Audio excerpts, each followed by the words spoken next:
Hello, children. Today I'm going to start a new chapter, financial literacy, right? Chapter 16, page number 45. You have to watch this video very carefully because many of the question you will get from this chapter. So just go through the chapter, okay? Financial literacy. First of all, I would like to discuss what is financial literacy. Financial literacy is the ability to understand and effectively use various financial skills, right? What is financial literacy? Financial literacy is the ability to understand and effectively use various financial skills, including personal financial management, budgeting, and investing, right? The lack of this skill is known as financial illiteracy. So first of all, I'm going to discuss about insurance. What is insurance, right? It's written here, you all can see. It's insurance. Insurance is a contract between the insurance company, right, where you are going to get insured, that is insurance company, and the policy holder, right, insured. In return for a consideration, the premium, the insurance company promised to pay a specified amount to be the insured when a specific event happens, right? It's known as insurance. Or in very simple words, you can say that insurance is a means of protection, right? It's a means of protection of financial loss, right? Is it clear to all of you? Now I'm moving to the life insurance. What does life insurance? I'm just telling you what is life insurance. Life insurance, financial cover for contingency linked with human life like death, disability, accident, etc., right? Life insurance is a contract between an insurance policy holder, right, an insurer or assurer, where the insurer promised to pay a designated beneficiary to a sum of money in change for a premium upon the death or accident or any kind of disability. Is it clear to all of you? Now just telling about what is nominee, right? What is nominee? Nominee means the person nominated by the policy holder, right?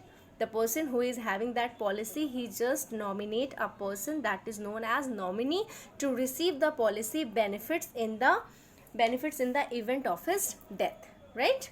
Nominee is the person whom policy holder nominate. Is it clear? I'm moving to the next one.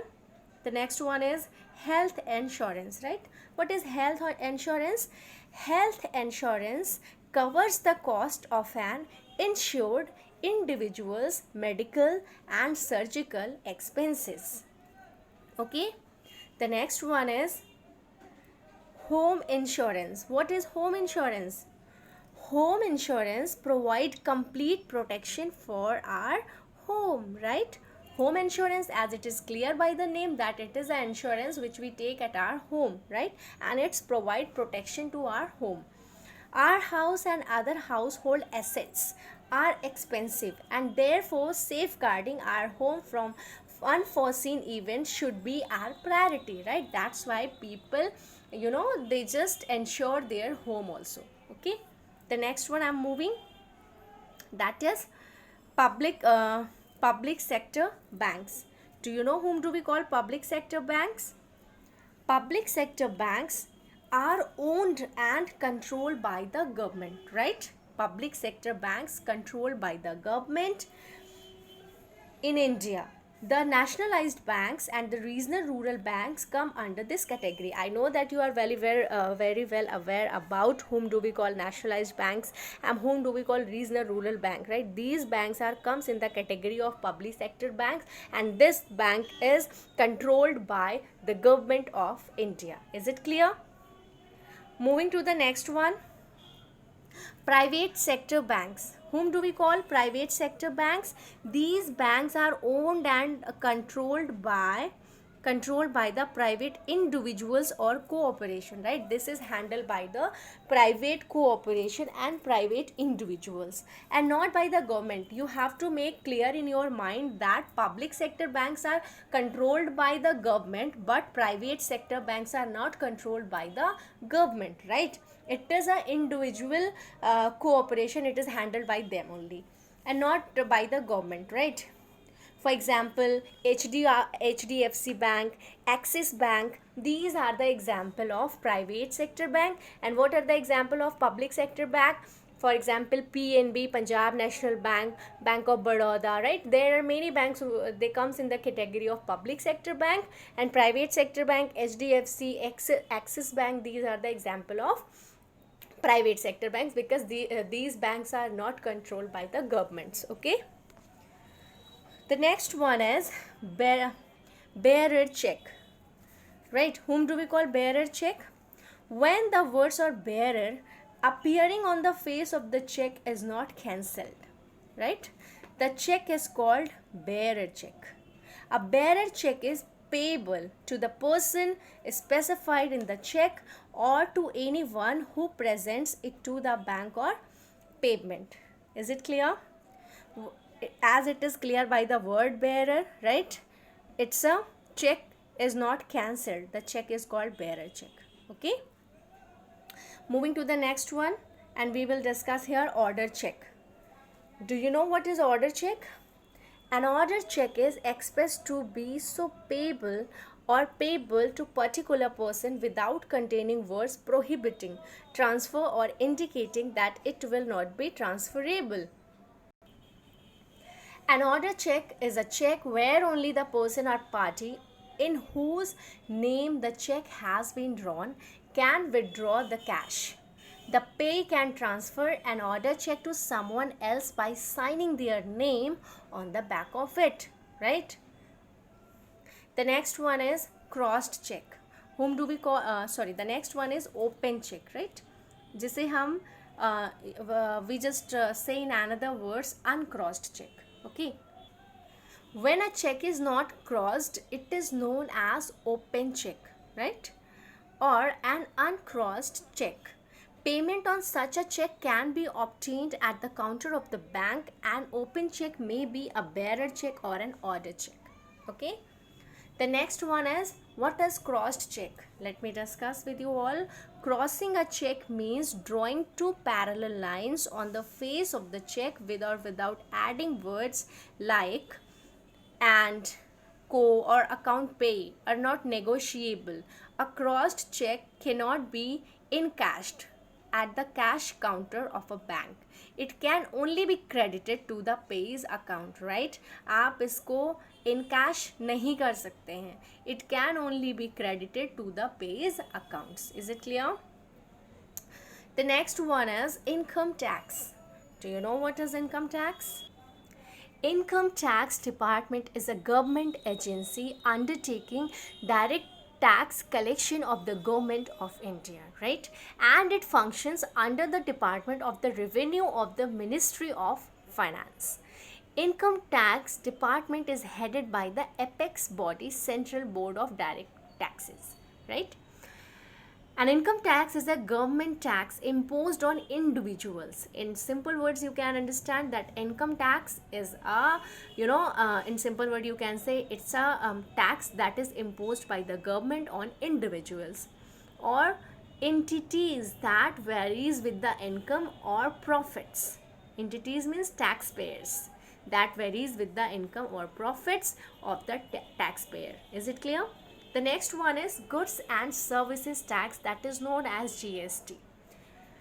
GST, goods and services tax, is an indirect tax. It's not directly tax that the government is imposing to the individuals, right? It's an indirect tax which was introduced in India in July 2007. You have to write down the date that it was introduced in India on 1st July 2017, right?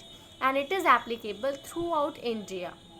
It is applicable throughout India and replaces multiple cascading taxes levied by the central and state governments. Okay. Under GST, goods and services are taxed at the following rates: 0%, 5%, 12%, 18% and 28%. The single GST replaced several former taxes and wait बच्चों levies which included central excise duty, service tax, additional customs duty, subcharges, state level value added tax, and octroi, right? It's not an direct tax. GST is known as indirect tax. Is it clear to all of you? Now we will do the exercise. Question number 1 is, you have 4 options are given here and you have to take the right one, right? Dash is getting or receiving something from someone with intention of giving it back from after a period of time, that is known as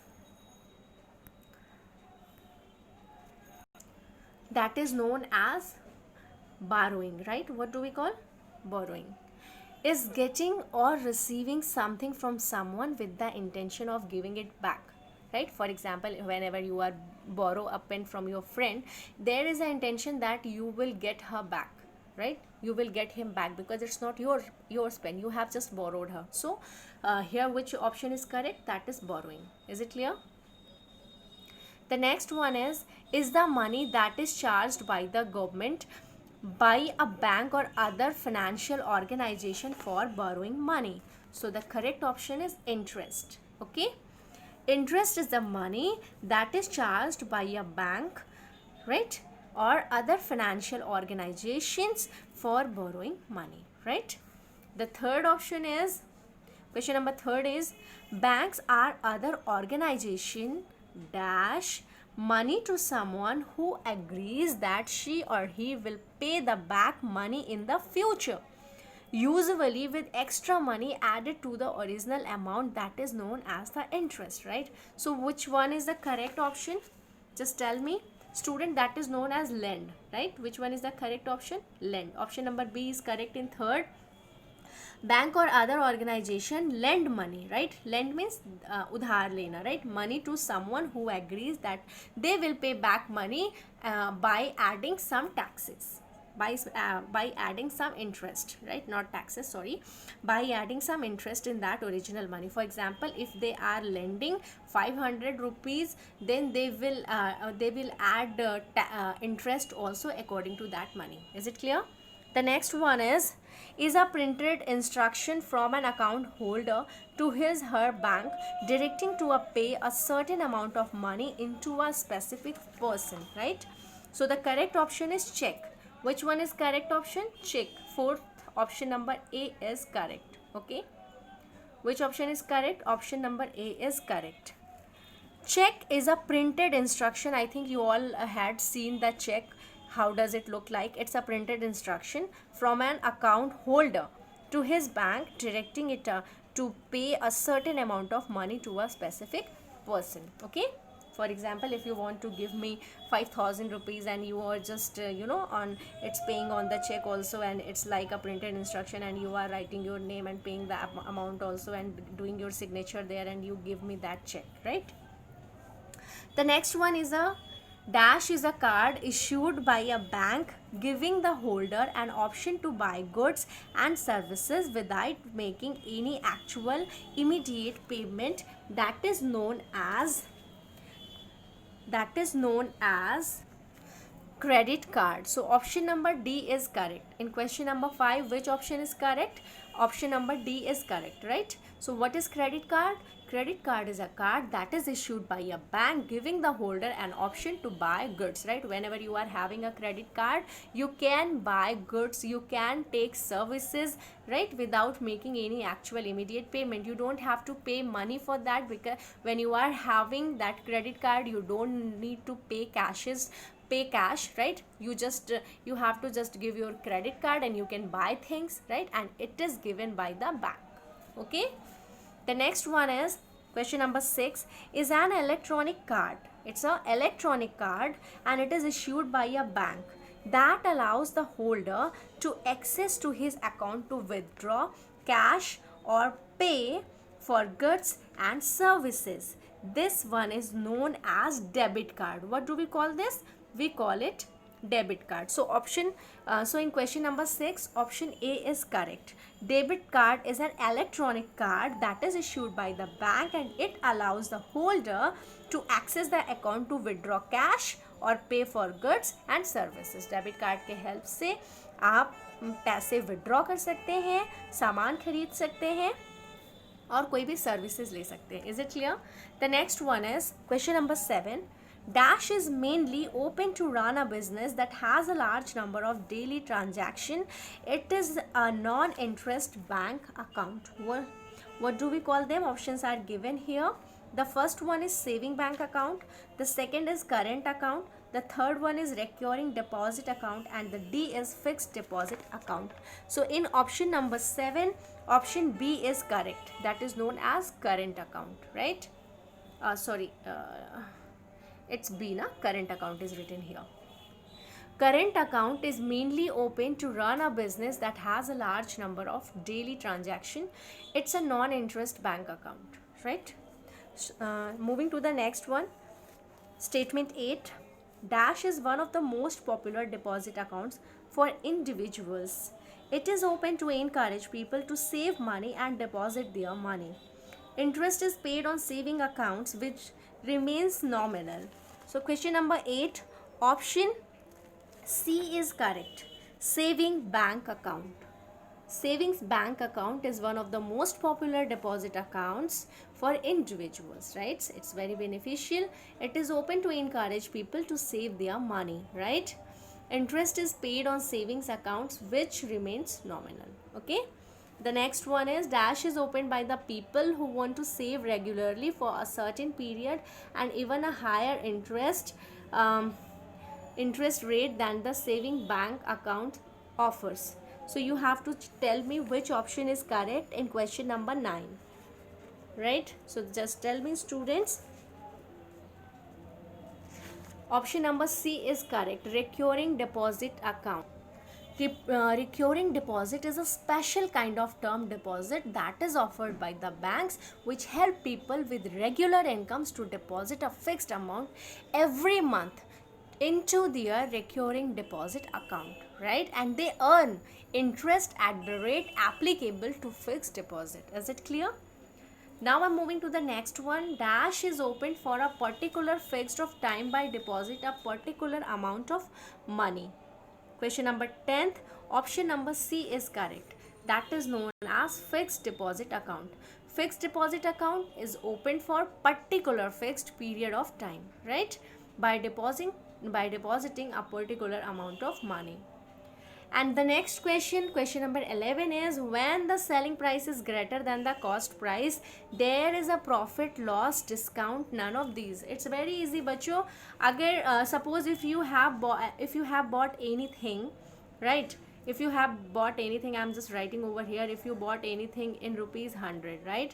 And you just give to your friend, you just sold it to your friend to rupees 120. So just tell me, are you in profit or you in loss? आपने कोई भी चीज़ 100 में खरीदी and 120 में बेच दी, then you have to tell me you are in profit or loss. Obviously you are in profit, right?